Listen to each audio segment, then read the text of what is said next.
ಅಣ್ಣ ಒಂಟಿ. ಹಾ ಕೂತ್ಕೊಳ್ಳಿ madam.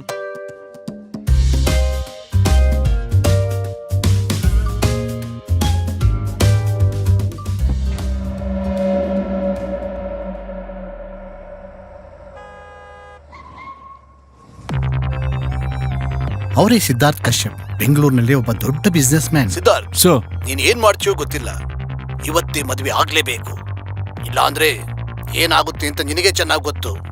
Sir, you don't worry, ಇನ್ನೇನ್ ಸ್ವಲ್ಪ ಹೊತ್ತಲ್ಲೇ ಮದ್ವೆ ಆಗುತ್ತೆ. ಸಿದ್ಧಾರ್ಥ್ಗೆ ಮದುವೆ ಅಂದ್ರೆ ಇಷ್ಟನೇ ಇಲ್ಲ, ಆದ್ರೆ ಇವತ್ತು ಅವ್ರ ಮದುವೆ ಆಗ್ಲೇಬೇಕು. ಇಶಾನ್ ಎಲ್ಲಿದ್ಯಾ? ಇವತ್ ನಮ್ ಮದ್ವೆ ಕಣೋ, ಗೊತ್ತು ತಾನೆ. ಐ ಆಮ್ ಸಾರಿ ದೇವ್ಯಾನಿ, ಬಾಯ್. ನಿನ್ನ ನಂಬಿ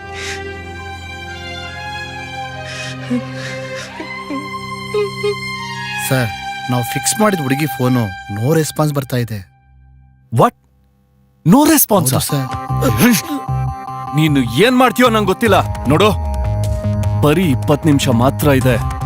ಯಾವ್ದಾದ್ರೂ ಹುಡುಗಿನ ಹುಡುಕು, ಈಗ್ಲೇ ಹುಡುಕು, ಗೊತ್ತಾಯ್ತಾ? ಸರ್, ನಾವ್ ಯಾರನ್ನ ಮದ್ವೆ ಆಗ್ಬೇಕು ಅನ್ಕೊಂಡ್ವೋ ಅವ್ರು ನಮಗ್ ಮೋಸ ಮಾಡಿದ್ರು. ಇಫ್ ಯು ಡೋಂಟ್ ಮೈಂಡ್, ನಾವು ಮದ್ವೆ ಮಾಡ್ಕೊಳ್ಳೋಣ, ಏನಂತೀರಾ? ಮೇಡಮ್, ನಿಮ್ಮ ಹೆಸರು? ದೇವ್ಯಾನಿ. ಸಿದ್ಧಾರ್ಥ್ ಅವರ ಸೆಕ್ರೆಟರಿ ದೇವಿಯಾನಿಯ ಎಲ್ಲಾ ವಿಷಯ ಚೆಕ್ ಮಾಡಿ ದೇವಿಯಾನಿ ಒಳ್ಳೆ ಹುಡುಗಿ ಅಂತ ಗ್ರೀನ್ ಸಿಗ್ನಲ್ ತೋರಿಸಿದ್ರು. ಹಾ, ನನಗೇನು ಪ್ರಾಬ್ಲಮ್ ಇಲ್ಲ. ಅದಕ್ಕಿಂತ ಮುಂಚೆ ಒಂದು ಕಾಂಟ್ರಾಕ್ಟ್ ಸೈನ್ ಮಾಡಬೇಕು. ದೇವಿಯಾನಿ ಕಾಂಟ್ರಾಕ್ಟ್ ನೋಡ್ದೇನೆ ಸೈನ್ ಮಾಡ್ಬಿಟ್ಲು. ಸಿದ್ಧಾರ್ಥ್ಗೆ ಈಗ ನೆಮ್ಮದಿ ಸಿಗ್ದಂಗಾಯ್ತು. ನಿಮ್ಮ ಪೂರ್ತಿ ಹೆಸರು? ದೇವ್ಯಾನಿ ಗೌಡ. ಇಲ್ಲಿ ಸೈನ್ ಮಾಡಿ. ದೇವಯಾನಿ ಸಾನಿಯಾನ ಹಗ್ ಮಾಡಿ ನರ್ವಸ್ ಆಗಿ ಸಿದ್ಧಾರ್ಥ್ ಕಡೆ ನೋಡಿದ್ಲು. ಅವನು ಮಾತಾಡು ಅನ್ನೋ ರೀತಿ ದೇವಯಾನಿನೇ ನೋಡ್ದ. Siddharth, thank you for marrying me. ಇದಕ್ಕೆ ಪ್ರತಿಯಾಗಿ ನೀವು ನಾನೇನಾದ್ರೂ ಮಾಡ್ಬೇಕು ಅಂತ ಎಕ್ಸ್ಪೆಕ್ಟ್ ಮಾಡ್ತಾ ಇದ್ರೆ ಹೇಳಿ, ನಾನು ಖಂಡಿತ ಮಾಡ್ತೀನಿ.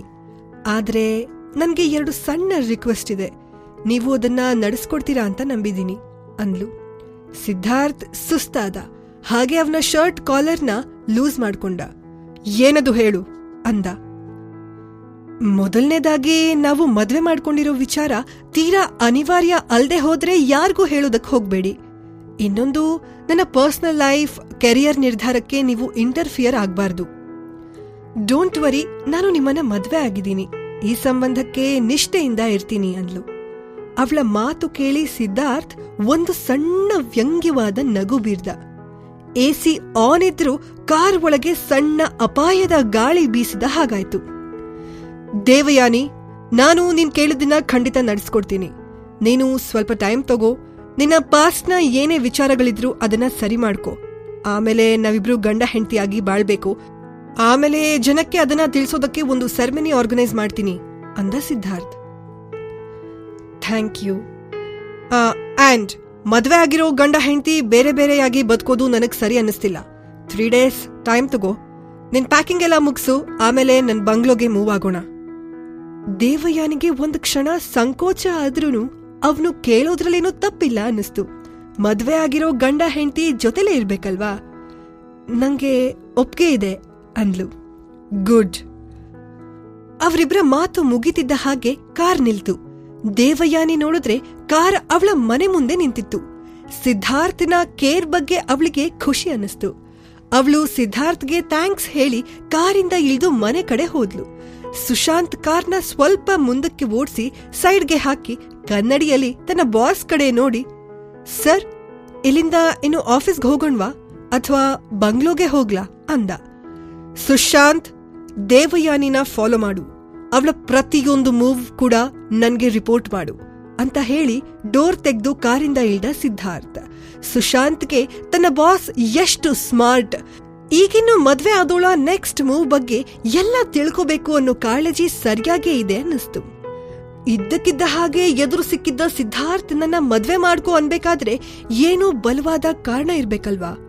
ಪರಿಚಯವೇ ಇಲ್ಲದ ತನ್ನನ್ನ ಮದ್ವೆ ಆಗೋದಕ್ಕೆ ಒಪ್ಪಿದ್ದು, ತಾನು ಹಾಕಿದ ಕಂಡೀಷನ್ಸ್ಗಳನ್ನ ಏನೋ ಪ್ರಶ್ನೆ ಮಾಡದೆ ಎಸ್ ಅಂದಿದ್ದು ದೇವಯಾನಿ ಬಗ್ಗೆ ಅವನಿಗೆ ಸ್ವಲ್ಪ ಅನುಮಾನ ಮೂಡಿಸಿದ್ವು.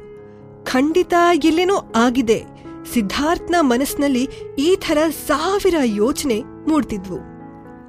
ಫೇಮಸ್ ಪ್ರೊಡಕ್ಷನ್ ಹೌಸ್ ಕಶ್ಯಪ್ ಎಂಟರ್ಟೈನ್ಮೆಂಟ್ನ ಸಿಇಒ ಆಗಿರೋ ಸಿದ್ಧಾರ್ಥ್ ಕಶ್ಯಪ್ಗೆ ದೇವಯಾನಿ ಯಾರು ಅಂತ ಗೊತ್ತಿತ್ತು. 3 ವರ್ಷಗಳ ಹಿಂದೆ ಅತ್ಯಂತ ಸಕ್ಸಸ್ಫುಲ್ ಮೋಸ್ಟ್ ವಾಂಟೆಡ್ ಆಕ್ಟ್ರೆಸ್ ಆಗಿದ್ದೋಳು ದೇವಯಾನಿ. ಟಾಪ್ ಕಂಪನಿಗಳಲ್ಲೊಂದಾದ ಶ್ರೀದೇವಿ ಪ್ರೊಡಕ್ಷನ್ನ ಆಫರ್ ಅನ್ನ 3 ವರ್ಷದ ಹಿಂದೆ ರಿಜೆಕ್ಟ್ ಮಾಡಿದಾಗ ಕಂಪನಿ ಅವಳನ್ನ ಬ್ಲಾಕ್ ಲಿಸ್ಟ್ ಮಾಡಿತ್ತು. ಆಮೇಲೆ ದೇವಯಾನಿ ಇಶಾನ್ನ ಹೊಸ ಕಂಪನಿ ವರ್ಮಾ ಸಿನಿಮಾಸ್ ಜೊತೆ ಕಾಂಟ್ರಾಕ್ಟ್ ಸೈನ್ ಮಾಡಿದ್ಲು. ಆ ಕಾಂಟ್ರಾಕ್ಟ್ಗಿಂತ ಹೆಚ್ಚಾಗಿ ಅವಳು ಇಶಾನ್ ಜೊತೆಗಿನ ಅವಳ ಓಡಾಟದಿಂದ ಸುದ್ದಿಯಾಗಿದ್ಲು. ವರ್ಮಾ ಸಿನಿಮಾಸ್ ಸೇರಿದ್ಮೇಲೆ ಇಶಾನ್ ಹೇಳಿದ ಹಾಗೆ ಎಲ್ಲವನ್ನ ಮಾಡಿದ್ಲು ದೇವಯಾನಿ. ತನ್ನ ಕೆರಿಯರ್ಗಿಂತ ತಾನು ಪ್ರೀತಿಸಿರೋ ಇಶಾನ್ ಗೋಲ್ಸ್ ರೀಚ್ ಆಗ್ಬೇಕು ಅನ್ನೋದೇ ಅವಳ ಕನಸು ಆಯ್ತು. ಹಿಮಾ ಕಂಪನಿಗೆ ಸೇರಿದಾಗ ಇಶಾನ್ ಅವಳ ಕೆರಿಯರ್ ಬೆಳೆಸೋದಕ್ಕೆ ಹೆಲ್ಪ್ ಆಗುತ್ತೆ ಅಂತ ದೇವಯಾನಿಗೆ ಬರ್ತಾ ಇದ್ದ ಆಫರ್ಸ್ ಅನ್ನ ಹಿಮಾಗೆ ಹೋಗೋ ಹಾಗೆ ಮಾಡಿದ್ದ. ಬ್ಲೈಂಡ್ ಆಗಿ ಇಶಾನ್ನ ನಂಬಿದ್ದ ದೇವಯಾನಿಗೆ ಆಗ ಇದ್ಯಾವುದು ಗೊತ್ತಾಗಿರ್ಲಿಲ್ಲ. ಈಗ ಗೊತ್ತಾಗೋ ಹೊತ್ತಿಗೆ ಅವಳ ಕೆರಿಯರೇ ಮುಗ್ದು ಹೋಗೋ ಹಾಗಾಗಿತ್ತು. ಆದ್ರೆ ದೇವಯಾನಿಯ ಆಕ್ಟಿಂಗ್ ಕೆರಿಯರ್ ಅಲ್ಲಿಗೆ ಮುಗ್ದಿಲ್ಲ ಅನ್ಸುತ್ತೆ. ದೇವಯಾನಿ ಖಂಡಿತ ತನಗೆ ಎಷ್ಟು ಧೈರ್ಯ ಇದೆ ಅಂದ್ಕೊಂಡೇ ಇರ್ಲಿಲ್ಲ. ಅದೂ ಒಬ್ಬ ಅಪರಿಚಿತ ವ್ಯಕ್ತಿನ ತಾನೇ ಕೇಳ್ಕೊಂಡು ಮದ್ವೆ ಮಾಡ್ಕೊಳ್ಳೋಷ್ಟು. ಆದ್ರೆ ಏನಾಯ್ತೋ ಅದು ಆಯ್ತು. ದೇವಯಾನಿ ಅದರ ಬಗ್ಗೆ ಚಿಂತಿಸೋ ಅಥವಾ ರಿಗ್ರೆಟ್ ಮಾಡೋ ಗುಣದವಳು ಖಂಡಿತ ಅಲ್ಲ. ಮನೆಗೆ ಬಂದು ಮದುವೆ ಡ್ರೆಸ್ ಚೇಂಜ್ ಮಾಡಿ ಕೂತು ನಡೆದದನ್ನೆಲ್ಲ ಅರ್ಗಿಸ್ಕೊಳ್ಳೋದಕ್ಕೆ ಟ್ರೈ ಮಾಡ್ತಾ ಇದ್ಲು ಅವಳು. ಅಷ್ಟರಲ್ಲಿ ಅವಳ ಫೋನ್ ರಿಂಗ್ ಆಯ್ತು. ನೋಡಿದ್ರೆ ಇಶಾನ್ ಫೋನ್ ಮಾಡ್ತಿದ್ದಾನೆ. ಹಲೋ ಡಿ, ನಿನಗ್ ಎಲ್ಲಿದ್ಯಾ? ಸಾಫ್ಟ್ ಆಗಿತ್ತು ಅವನ ವಾಯ್ಸ್. ಅವಳಿಂದ ಏನಾದ್ರೂ ಬೇಕಿದ್ರೆ ಮಾತ್ರ ಹೀಗ್ ಮಾತಾಡ್ತಾ ಇದ್ದ ಇಶಾನ್. ಮನೆಯಲ್ಲಿದ್ದೀನಿ ಇಶಾನ್ ಅಂದ್ಲು ದೇವಯಾನಿ. ಹಿಮಾ ಇವತ್ತು ಒಂದು ಇಂಪಾರ್ಟೆಂಟ್ ಇವೆಂಟ್ ಅಟೆಂಡ್ ಮಾಡ್ಬೇಕಾಗಿತ್ತು. ಆದ್ರೆ ಅವಳಿಗೆ ಹೀಗಾಗಿರೋದ್ರಿಂದ ಹೋಗೋಕಾಗ್ತಾ ಇಲ್ಲ. ಅವಳ ಜಾಗದಲ್ಲಿ ಅವಳೇ ಅನ್ನೋ ರೀತಿ ನೀನ್ ಹೋಗ್ಬೇಕು. ನಾನು ಮೇಕಪ್ ಆರ್ಟಿಸ್ಟ್ ಹತ್ರ ಮಾತಾಡಿದೀನಿ. ಹಿಮಾ ಜಾಗದಲ್ಲಿ ನೀನಿರೋದು ಯಾರಿಗೂ ಗೊತ್ತಾಗದ ಹಾಗೆ ನಿನ್ಗೆ ಮಾಸ್ಕ್ ಹಾಕೋದಕ್ಕೆ ಹೇಳಿದೀನಿ. ಹೇಗೂ ಕೊರೋನಾ ಕೇಸಸ್ ಇರೋದ್ರಿಂದ ಯಾರೂ ನಿನ್ ಮಾಸ್ಕ್ ತೆಗಿ ಅಂತ ಹೇಳೋದಿಲ್ಲ. ಆಮೇಲೆ ರ್ಯಾಂಪ್ ವಾಕ್ ಟೈಮಲ್ಲಿ ನಿನ್ಗೆ ಕಣ್ಣಿಗೆ ಮುಖ ಕಾಣಿಸ್ತಾ ಇರೋ ತರ ಐ ಮಾಸ್ಕ್ ಹಾಕ್ತಾರೆ ಅಂದ. ದೇವಯಾನಿ ಮಾತಾಡದೆ ಇದ್ದಾಗ ಟೋನ್ ಬದಲಾಯಿಸ್ಕೊಂಡು ಸ್ವೀಟ್ ಆಗಿ, ಹಿಮಾಗೆ ಇಂಜುರಿ ಆಗಿರೋದ್ರಿಂದ ಈಗ ನೀನು ಸ್ವಲ್ಪ ಸಫರ್ ಮಾಡಬೇಕಾಗುತ್ತೆ ಅಂದ. ಆದ್ರೆ ನೀನು ಹಿಮಾ ಸ್ಟೇಜ್ನಲ್ಲಿ ಬಿದ್ದು ಏಟಾಗಿ ಆಸ್ಪತ್ರೆನಲ್ಲಿದ್ದಾಳೆ ಅಂದಿದ್ಯಲ್ವಾ? ಅವಳೀಗ ಫೇಮಸ್ ಆಕ್ಟ್ರೆಸ್. ಈಗಾಗ್ಲೇ ಈ ವಿಷಯ ಮೀಡಿಯಾದವ್ರಿಗೆ ತಲುಪಿರುತ್ತೆ ಅಂದ್ಲು ದೇವಯಾನಿ. ನೋನು, ನಾನೀಗಾಗ್ಲೇ ಹಿಮಾಗೆ ಏಟ್ ಆಗಿದ್ರು ಈ ಶೋ ನಡೆಸ್ಕೊಡ್ತಾಳೆ, ಇಂಜುರಿ ಆಗಿದ್ರು ಪರ್ಫಾರ್ಮ್ ಮಾಡ್ತಾಳೆ ಅಂತ ಮೀಡಿಯಾಗೆಲ್ಲ ಇನ್ಫಾರ್ಮೇಶನ್ ಕೊಡೋದಕ್ಕೆ PR ಗೆ ಹೇಳಿದೀನಿ. ನಿನ್ಗೆ ಅದೆಲ್ಲ ವರೀಸ್ ಬೇಡ. ನಾನ್ ನಿನ್ಗೆ ಹೋಗು ಅಂತ ಹೇಳ್ತಿದ್ದೀನಲ್ಲ, ಸೊ ಹೋಗು ಅಷ್ಟೇ ಅಂದ ಇಶಾನ್. ಇಶಾನ್ ತನ್ನ ಶೇಮ್ಲೆಸ್ ಸ್ವಭಾವ ಮತ್ತೊಮ್ಮೆ ತೋರಿಸಿದ್ದ. ಆದ್ರೆ ದೇವಯಾನಿ ಹಿಮಾಗಾಗಿ ಇಂಥ ಸ್ಟುಪಿಡ್ ಕೆಲ್ಸಾನು ಹಿಂದೇನೂ ತುಂಬಾ ಸಲ ಮಾಡ್ಬಿಟ್ಟಿದ್ಲು. ಅವಳನ್ನ ಇಶಾನ್ ಮತ್ತು ಹಿಮಾ ತಮ್ಮ ಸ್ವಾರ್ಥಕ್ಕಾಗಿ ಬಳಸ್ಕೊಂಡಿದ್ರು. ಅವಳಿಗವಾಗ ಅದು ಮ್ಯಾನಿಪ್ಯುಲೇಷನ್ ಅಂತ ಗೊತ್ತಾಗಿರ್ಲಿಲ್ಲ. ಆದ್ರೆ ಮುಂದೆ ಇದು ಯಾವತ್ತೂ ರಿಪೀಟ್ ಆಗಲ್ಲ. ಇಶಾನ್ ಅವಳಿಗೆ ಮಾಸ್ಕ್ ಹಾಕೋದಕ್ಕೆ, ಡಿ, ನಾವು ಹೇಗಿದ್ರು ಇನ್ನೇನು ಮದ್ವೆ ಮಾಡ್ಕೋತೀವಿ, ನೀನೀಗ ಹಿಮಾ ಕೆರಿಯರ್ ಬೂಮ್ ಆಗೋದಕ್ಕೆ ಹೆಲ್ಪ್ ಮಾಡು, ಈಗಷ್ಟೇ ಅವಳು ಕೆರಿಯರ್ನಲ್ಲಿ ಬೆಳೀತಿದ್ದಾಳೆ ಅಂದ. ಶ್ಯೂರ್ ಇಶಾನ್, ಅವಳ ಕೆರಿಯರ್ನ ನಾನು ಇವತ್ತು ಬೂಮ್ ಮಾಡ್ತೀನಿ ಅಂದ್ಲು. ದೇವಯಾನಿ ತುಟಿಯಂಚಲಿ ನಗುತ್ತಾ ತನ್ನ ಮಾತಿನ ಒಳಾರ್ಥ ಬಿಟ್ಕೊಡ್ದೆ. So sweet of you my girl. I know ನೀನು ಇವೆಂಟ್ನ ತುಂಬಾ ಚೆನ್ನಾಗಿ ಹ್ಯಾಂಡಲ್ ಮಾಡ್ತೀಯಾ ಅಂತ ಇಶಾನ್ ಅಂದ. ದೇವಯಾನಿ ಯಾವ ಕೋಪ ಬೇಸರನೂ ತೋರಿಸ್ಲಿಲ್ಲ. ತಾಳ್ಮೆಯಿಂದ, ಓಕೆ, ನಂಗೆ ಟೈಮ್ ಅಂಡ್ ವೆನ್ಯೂ ಡೀಟೇಲ್ಸ್ ಹೇಳು, ನಾನು ಈಗ್ಲೇ ಅಲ್ಲಿಗೆ ಹೋಗ್ತೀನಿ ಅಂದ್ಲು. ಸರಿ ಡಿ, ಇವತ್ತು ಶೋ ಮುಗಿಲಿ, ನಾವು ಆಮೇಲೆ ಡಿನ್ನರ್ಗೆ ಮೀಟ್ ಮಾಡೋಣ, ಬಾಯ್ ಅಂತ ಕಾಲ್ ಕಟ್ ಮಾಡ್ದೆ ಇಶಾನ್. ಅವನು, ಇವಳು ಹೇಗಾದ್ರೂ ನನ್ಗೆ ಆಗ್ಬೇಕಾಗಿರೋ ಕೆಲ್ಸ ಮಾಡ್ಕೋತಾಳೆ, ಬೇಜಾರಾದ್ರೆ ರಾತ್ರಿ ಡಿನ್ನರ್ಗೆ ಸಿಕ್ಕಿದ್ರೆ ಸಾಕು, ಸಮಾಧಾನ ಆಗ್ತಾಳೆ ಅನ್ಕೊಂಡ. ಆದ್ರೆ ದೇವಯಾನಿ ಅವನ ತಾಳಕ್ಕೆ ಕುಣಿಯೋಕೆ ಈಗ ತಯಾರಿರ್ಲಿಲ್ಲ. ಪಾಪ, ಇಶಾನ್ಗೆ ತನ್ನ ಆಟ ಈಗಾಗ್ಲೇ ಉಲ್ಟಾ ಹೊಡೆದಿದೆ ಅಂತ ಇನ್ನೂ ಗೊತ್ತಾಗಿಲ್ಲ. ಅವನು ಆಸ್ಪತ್ರೆನಲ್ಲಿ ತನ್ನ ಲವ್ವರ್ ಬೆಡ್ ಪಕ್ಕದಲ್ಲಿ ಕೂತು ಅವಳನ್ನ ಜೋಪಾನವಾಗಿ ನೋಡ್ಕೋತಿರ್ಬೋದು ಅಂದ್ಕೊಂಡು ದೇವಯಾನಿ ಸಾನಿಯಾಗೆ ಕಾಲ್ ಮಾಡಿ ಇಶಾನ್ ಹಿಮಾ ಜಾಗದಲ್ಲಿ ಶೋಗೆ ಹೋಗೋದಕ್ಕೆ ಹೇಳಿದ್ದಾನೆ ಅಂತ ಹೇಳಿದ್ಲು. ಸಾನಿಯಾ ಕೋಪದಲ್ಲಿ ಬೈತಾ, ಏನು ಇಶಾನ್ ಮತ್ತೆ ನಿನ್ನ ಆ ಹಿಮಾ ಜಾಗದಲ್ಲಿ ಹೋಗೋದಕ್ಕೆ ಹೇಳಿದ್ನ? ಛೇ, ನೀನೇನಾದ್ರೂ ನಿನ್ನ ಕೆರಿಯರ್ನಲ್ಲಿ ಕಾಂಪ್ರಮೈಸ್ ಮಾಡ್ಕೊಳ್ದೆ ಹೋಗಿದ್ರೆ, ಸ್ಪಾಟ್ಲೈಟ್ ಬೇಡ ಅಂದೆ ಹೋಗಿದ್ರೆ ಅವಳಿವತ್ತು ಯಾವ್ದೋ ಕೊಂಪೆನಲ್ಲಿ ಬಿದ್ದಿರ್ಬೇಕಾಗಿತ್ತು. ಈ ಫೀಲ್ಡ್ ನಲ್ಲಿ ಅವಳು ಸರ್ವೈವ್ ಆಗ್ತಾ ಇರ್ಲಿಲ್ಲ. ನಿನ್ ಕೆರಿಯರ್ನ ಅರ್ಧ ಸಕ್ಸಸ್ಸು ಕಂಡಿಲ್ಲ ಅವಳು ಅಂದ್ಲು. ಸಾನಿಯಾ, ನಾನೀಗಾಗ್ಲೇ ಇದಕ್ಕೆ ಎಸ್ ಅಂದಿದ್ದೀನಿ, ದೇವಯಾನಿ ಸಮಾಧಾನದಲ್ಲಿ ಹೇಳಿದ್ಲು. ದೇವಯಾನಿ ಹುಚ್ಚಿಡ್ದಿದ್ಯಾ ನಿನ್ಗೆ? ಅವಳ ಜಾಗದಲ್ಲಿ ನಿಜವಾಗ್ಲೂ ನೀನು ಹೋಗ್ಬೇಕಾ? ಅವರಿಬ್ರು ಸೇರ್ಕೊಂಡು ಆಡಿರೋ ಆಟ ಏನ್ ಕಡಿಮೆನಾ ಅಂದ್ಲು ಸಾನಿಯಾ. ಅವಳ ಮಾತಲ್ಲಿ ಕೋಪ, ರೋಷ ಇತ್ತು. ಅವಳಿಗೆ ದೇವಯಾನಿಯ ನಿರ್ಧಾರ ನಂಬೋಕಾಗ್ಲಿಲ್ಲ. ದೇವಯಾನಿ ಮತ್ತು ಹಿಮಾ ಇಬ್ರು ವರ್ಮಾ ಸಿನಿಮಾಸ್ ಜೊತೆ ಕಾಂಟ್ರಾಕ್ಟ್ ಮಾಡ್ಕೊಂಡಿದ್ರು. ದೇವಯಾನಿ ನಿಧಾನಕ್ಕೆ ಸ್ಪಾಟ್ಲೈಟ್ ಇಂದ ಹಿಂದೆ ಸರ್ದ ಹಾಗೆ ಹಿಮಾಗೆ ಜಾಸ್ತಿ ಡಿಮ್ಯಾಂಡ್ ಬಂದಿತ್ತು. ಇದೇ ಕಾರಣಕ್ಕೆ ದೇವಯಾನಿ ಮತ್ತು ಅವಳ ಮ್ಯಾನೇಜರ್ ಸಾನಿಯಾ ಇಬ್ರನ್ನು ಟೇಕನ್ ಫಾರ್ ಗ್ರಾಂಟೆಡ್ ಮಾಡ್ಕೊಂಡಿದ್ರು ಎಲ್ಲ. ಸಾನಿಯಾ, ಹೋಗ್ತೀನಿ ಅಂದ ತಕ್ಷಣ ವಾಪಸ್ ಸ್ಟುಪಿಡ್ ಥರ ಹೋಗಿ ಬರ್ತೀನಿ ಅಂದ್ಕೋಬೇಡ. ಇನ್ಯಾವತ್ತೂ ಅವರು ನನ್ನನ್ನ ಉಪಯೋಗಿಸೋದಕ್ಕೆ ನಾನು ಬಿಡೋದಿಲ್ಲ. ಅವಳ ಮಾತು ಕೇಳಿ ಸಾನಿಯಾಗೆ ಸರ್ಪ್ರೈಸ್ ಆಯ್ತು. ನೀನ್ ಹೇಳ್ತಾ ಇರೋದು ಕೇಳಿದ್ರೆ ನಿನ್ ಹತ್ರ ಇನ್ನೊಂದು ಸಾಲಿಡ್ ಪ್ಲಾನ್ ಇದೆ ಹಾಗಾದ್ರೆ ಅಂದ್ಲು. ಸಾನಿಯಾ, ಇಲ್ಲಿಂದ ನಾನು ನಿನ್ನನ್ನ ಮಾತ್ರ ನಂಬ್ತೀನಿ. ನೀನು ನಂಗೊಂದು ಹೆಲ್ಪ್ ಮಾಡ್ಕೊಡ್ಬೇಕಾಗುತ್ತೆ.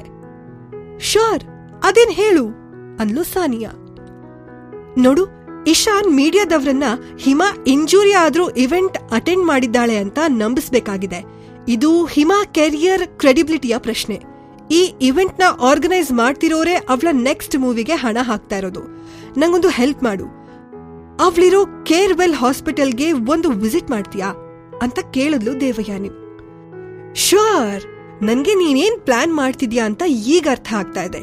ಇವೆಂಟ್ ನಡೆಯೋ ಟೈಮ್ನಲ್ಲಿ ಅವಳಿನ್ನು ಹಾಸ್ಪಿಟಲ್ನಲ್ಲೇ ಇದ್ಲು ಅಂತ ಮೀಡಿಯಾ ಮುಂದೆ, ಪಬ್ಲಿಕ್ ಮುಂದೆ ಪ್ರೂವ್ ಮಾಡ್ತೀಯಾ ಅಂದ್ಲು ಎಕ್ಸೈಟೆಡ್ ಆಗಿ ಸಾನಿಯಾ. ಅಲ್ಲ, ಅದಕ್ಕಿಂತ ದೊಡ್ಡ ನ್ಯೂಸ್ ಇದೆ. ಹಿಮಾ ಈಗ ಪ್ರೆಗ್ನೆಂಟ್. ಮೂವಿ ಸೈನ್ ಮಾಡಿ ಒಂದು ಶೆಡ್ಯೂಲ್ ಶೂಟ್ ಆಗಿಲ್ಲ. ಅವಳು ಪ್ರೆಗ್ನೆಂಟ್ ಆಗಿ ಅದನ್ನ ಪ್ರೊಡ್ಯೂಸರ್ ಇಂದ ಹೈಡ್ ಮಾಡಿದಾಳೆ. ನಾನ್ ಒಂದು ಸ್ಟೇಟ್ಮೆಂಟ್ ಕೊಡ್ಬೇಕು. ಇಶಾನ್ ಈ ರೀತಿ ತುಂಬಾ ಸಲ ಹಿಮಾ ಜಾಗದಲ್ಲಿ ನನ್ನನ್ನ ರೀಪ್ಲೇಸ್ಮೆಂಟ್ ಆಗಿ ಕಳ್ಸಿದ್ದಾನೆ ಅಂತ. ಈ ಸ್ಟೇಟ್ಮೆಂಟ್ ರೆಡಿ ಮಾಡೋದಕ್ಕೆ ನಿನ್ನ ಹೆಲ್ಪ್ ಬೇಕು.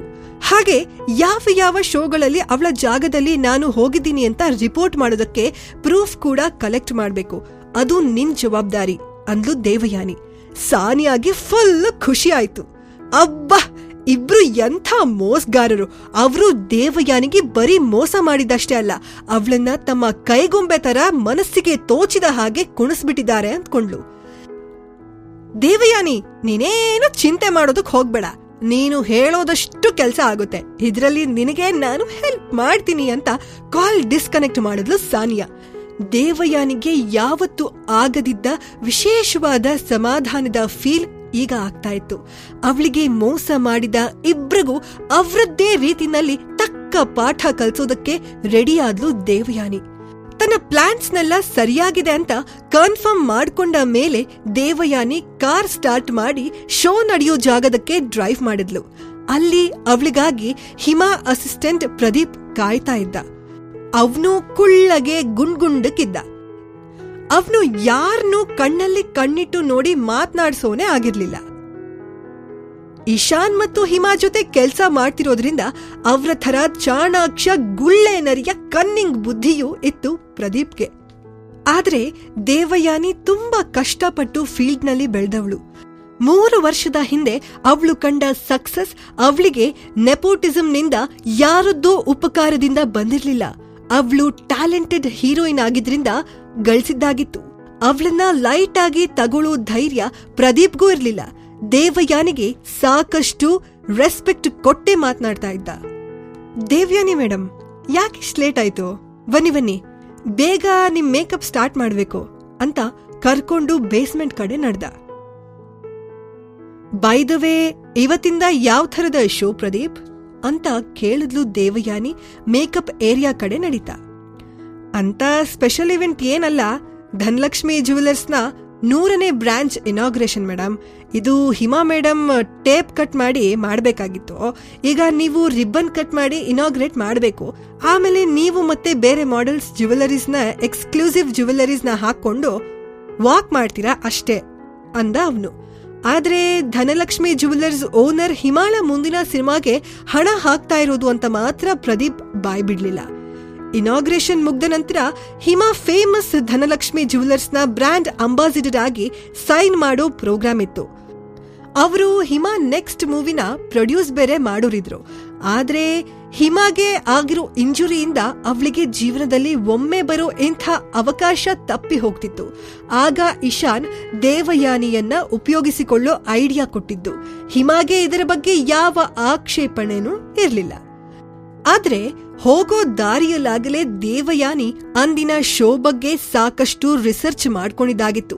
ಧನಲಕ್ಷ್ಮಿ ಜ್ಯುವೆಲರ್ಸ್ ಸ್ಪೆಷಲ್ ಆಗಿ ಮಾಡಿರೋ ಡೈಮಂಡ್ ಕೂರ್ಸಿರೋ ಚಿನ್ನದ ಕಿರೀಟನ ಎಕ್ಸಿಬಿಷನ್ ಬೇರೆ ಇತ್ತು. ಆದ್ರೆ ಪ್ರದೀಪ್ ದೇವಯಾನಿಗೆ ಮುಖದ ಮೇಲೆಯೇ ಸುಳ್ಳು ಹೇಳ್ಬಿಟ್ಟಿದ್ದ. ಅವಳು ಯಾವತ್ತೂ ಇಷ್ಟು ಸುಲಭವಾಗಿ ಮೋಸ ಹೋಗುವವಳಾಗಿದ್ಲಾ ಅಂತ ಅವಳೇ ಅಂದ್ಕೊಂಡ್ಲು. ದೇವಯಾನಿ ನೆಕ್ಸ್ಟ್ ಸ್ಟೆಪ್ ಏನಿರ್ಬೋದು? ದೇವಯಾನಿ ಹಿಮಾ ಇಶಾನ್ಗೆ ತಕ್ಕ ಪಾಠ ಕಲಿಸ್ತಾಳ? ಸಿದ್ಧಾರ್ಥ್ ದೇವಯಾನಿಗೆ ಸಪೋರ್ಟ್ ಮಾಡ್ತಾನ? ಈ ತರ ಆ ಎನಿಸುವ ಕಥೆಗಳಿಂದ ಆಹಾ ಓಹೋ ಅಂತ ಅನಿಸುವ ಕಥೆಗಳವರೆಗೂ ಈಗ ನಿಮ್ಮ ಪಾಕೆಟ್ನಲ್ಲಿ. ಬಸ್ಸು, ಟ್ಯಾಕ್ಸಿ, ಮೆಟ್ರೋ ಅಥವಾ ನಿಮ್ಮ ಕ್ಲಾಸ್ ಲಾಸ್ಟ್ ಬೆಂಚ್ ಅಲ್ಲಾದ್ರೂ ಆಗಿರಬಹುದು. ಈ ತರ ಅದ್ಭುತವಾದ ಕಥೆಗಳನ್ನ ಕೇಳಬೇಕು ಅಂದ್ರೆ ಈಗಲೇ ಡೌನ್ಲೋಡ್ ಮಾಡಿ ಪಾಕೆಟ್ FM ಆಪ್. ಲಿಂಕ್ ಡಿಸ್ಕ್ರಿಪ್ಷನ್ನಲ್ಲಿ ಇದೆ.